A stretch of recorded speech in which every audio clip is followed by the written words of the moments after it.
주님께서 여러분과 함께 마테오가 전한 거룩한 복음입니다. 그때 예수님께서 군중과 제자들에게 말씀하셨다. 율법학자들과 바리사이들은 모세의 자리에 앉아 있다. 그러니 그들이 너희에게 말하는 것은 다 실행하고 지켜라. 그러나 그들의 행실은 따라하지 마라. 그들은 말만 하고 실행하지는 않는다. 또 그들은 무겁고 힘겨운 짐을 묶어 다른 사람들 어깨 위에 올려놓고 자기들은 그것을 나르는 일에 손가락 하나 까딱하려고 하지 않는다. 그들이 하는 일이란 모두 다른 사람에게 보이기 위한 것이다. 그래서 성구갑을 넓게 만들고 옷자락 술을 길게 내린다. 잔칫집에서는 윗자리를, 회당에서는 높은 자리를 좋아하고 장터에서 인사받기를, 사람들에게 스승이라 불리기를 좋아한다. 그러나 너희는 스승이라고 불리지 않도록 하여라. 너희의 스승님은 한 분뿐이시고 너희는 모두 형제다. 또 이 세상 누구도 아버지라고 부르지 마라. 너희의 아버지는 오직 한 분, 하늘에 계신 그분뿐이시다. 그리고 너희는 선생이라고 불리지 않도록 하여라. 너희의 선생님은 그리스도 한 분뿐이시다. 너희 가운데서 가장 높은 사람은 너희를 섬기는 사람이 되어야 한다. 누구든지 자신을 높이는 이는 낮아지고 자신을 낮추는 이는 높아질 것이다. 주님의 말씀입니다.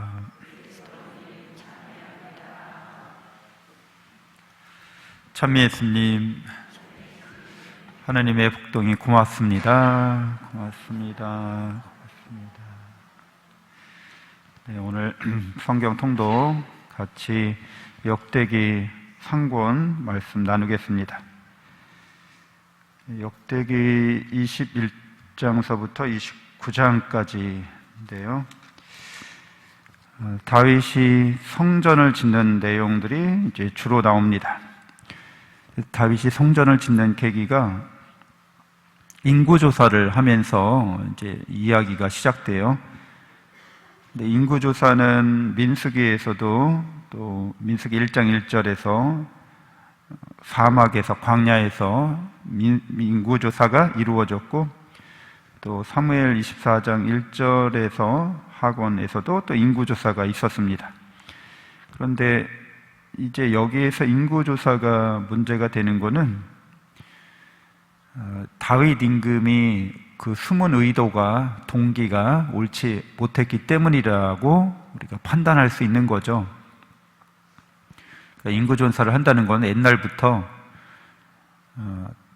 세금을 더 많이 걷기 위해서, 부역을 더 많이 시키기 위해서, 백성들을 착취하기 위해서 이런 의도를 갖고서 이제 인구조사를 한 거죠. 그러니까 다윗 임금이 자신의 왕권이 백성들을 위해서 하나님께서 주신 그런 영예로운 자리였는데 하나님과의 이런 관계에서 벗어나서 백성들을 위하는 게 아니라 백성들을 착취하려는 마음이 있었던 거죠. 자기의 왕권을 더 강화시키고 튼튼한 반석에 올려놓으려는 그런 의도였을 겁니다. 근데 인간이 그런 마음을 품는 것이 하나님께서 주시는 신앙 안에서 자기가 머물러야 하는 본래의 자리를 이탈한 거죠. 그래서 이제 흑사병이 일어나고 그 흑사병 가운데서 다윗이 신앙인의 모범을 보이는 것은 하나님께 내가 벌을 받겠다. 그러니까 벌을 받더라도 가장 하나님께 벌 받는 벌처럼 여겨지는 벌, 그게 이제 이런 연병이죠. 이렇게 전염병인 거죠. 그러니까 기근이 들거나 적에게 쫓기는 것보다 더 하나님께서 관여하시는 일이라고 여겨졌던 그런 일들입니다. 이거는 보이지 않는 어떤 그 병원균에 의해서 감염되는 거니까 더 그렇게 봤던 것이라고 보여져요. 그러니까 이제 군사들에 대해 쫓기거나 아니면 기후가 안 좋아서 기근이 들거나 이건 우리 눈에 보이는데 전염병은 눈에 보이지 않으니까 이거 더 하느님께서 하시는 일이다 이렇게 여겨져서 이런 믿음을 갖고 있었기 때문에 하느님께 직접 이제 벌 받겠다는 거죠. 이것이 이제 죄를 지었을 때 다윗이 보여주는 신앙인의 모습입니다. 살다가 우리가 죄 지었을 때 하느님께 자비를 청하면서 그분 안에서 내가 바로 설 수 있도록 그렇게 의탁하는 모습을 보게 됩니다. 이런 일이 있고 나서 이제 타작마당 오르난이라는 그 여부스 사람 땅이었는데 거기에서 이제 하느님께 제사를 바치게 돼요. 천사가 거기 서 있는 모습을 봤거든요. 그래서 이제 거기에 제단을 쌓고 나중에 이제 여기에 예루살렘 성전을 짓게 됩니다. 하느님께서 어떠한 역사를, 구원의 역사를 섭리하시는 데 있어서 인간의 죄로 말미암은 일조차도 인간의 구원에 유익하게 이렇게 바꾸어 주시는 그런 구원의 섭리를 보게 됩니다. 그래서 이 21장에 이제 인구조사한 그 이후에 이제 성전 건축을 준비하게 됩니다. 22장. 이거 여기 이제 제단을 쌓고 타작마당에 제단을 쌓은 다음에 이제 여기로부터 시작해서 성전을 짓기 위한 준비를 하는데 뭐 여러 가지 필요한 준비들이 있죠. 그런 뭐 여러 가지 석재라든가 목재라든가 금속물이라든가 이런 거 준비하고 또 이제 23장서부터는 성전에서 일할 사제들, 레위인들, 뭐 성가대, 문지기 이렇게 조직하는 장면이 계속 나옵니다. 그리고 계속되는 성전 준비와 함께 백성과 자신의 아들 솔로몬에게 당부하는 말이 이제 28장에 나옵니다. 성전을 잘 지으라는 거죠. 그러면서 28장 8절에서 이렇게 자기 백성들, 원로들과 또 솔로몬에게 당부하는데 주 여러분의 하느님의 모든 계명을 지키고 탐구하시오 이렇게 하고요. 또 아들에게 너는 내 아버지의 하느님을 바로 알고 한결같은 마음과 기꺼운 마음으로 그분을 섬겨라. 성전에서 우리가 하는 일들이 하느님 말씀 듣는 일, 그리고 하느님을 섬기는 일이라는 거죠. 찬양하고 경배드리고 그분을 섬기는데 한결같은 마음으로 하라고 그렇게 당부합니다. 우리들도 마음의 성전이 바로 이러한 일들이 일어나는 자리죠. 하느님 말씀을 듣는 자리, 우리 마음의 자리이고 또 그 마음에서 하느님을 한결같은 마음으로 섬기는 마음을 간직해야 합니다. 하느님을 한결같이 섬기는 마음은 본래 우리 마음인 거죠. 본래 우리가 갖고 있는 마음. 본래 마음은 항상 우리 마음의 베이스, 기본인데 우리가 어떤 한 생각을 일으키면 그 생각에 따라서 이제 마음이 변화되게 돼 있죠.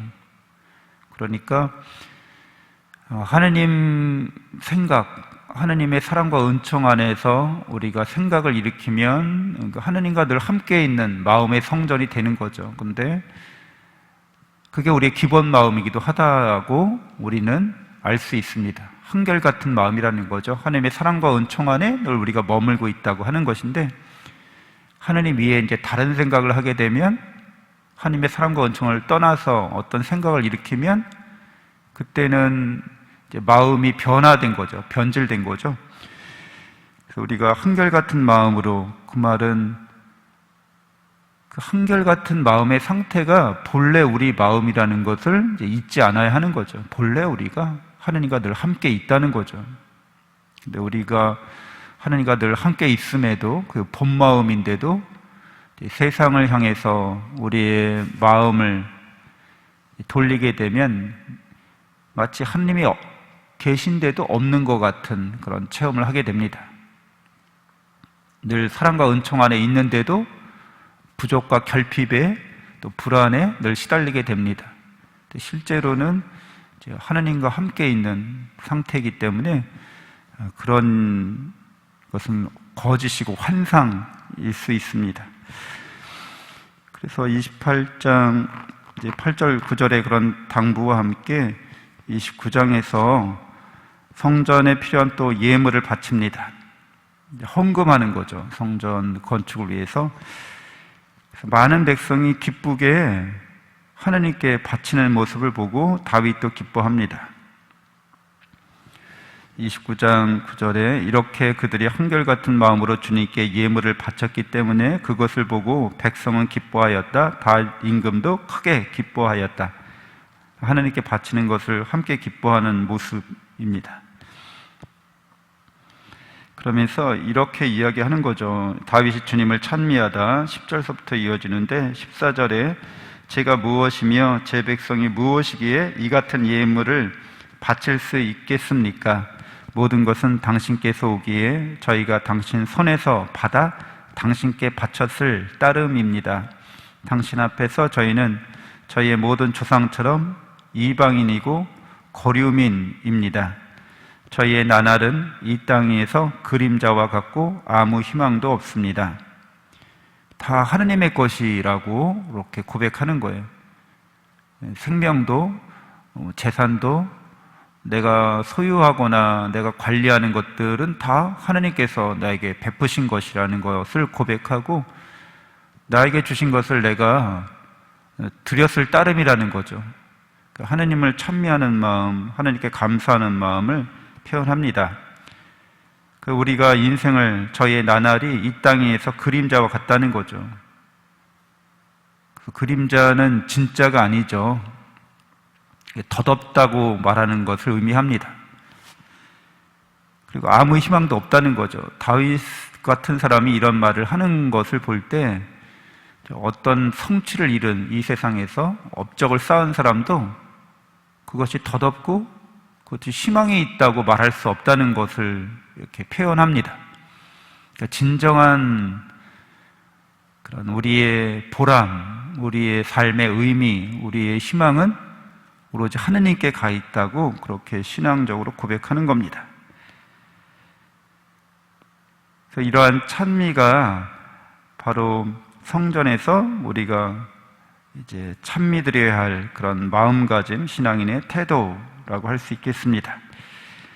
살아가면서 사순시기에 하느님께 우리 자신의 삶을 온전히 봉헌하면서 우리가 다만 하느님의 말씀대로 우리의 마음을 지키면서 살아갈 수 있도록 그렇게 기도해야겠습니다. 잠시 눈을 감고 묵상합시다.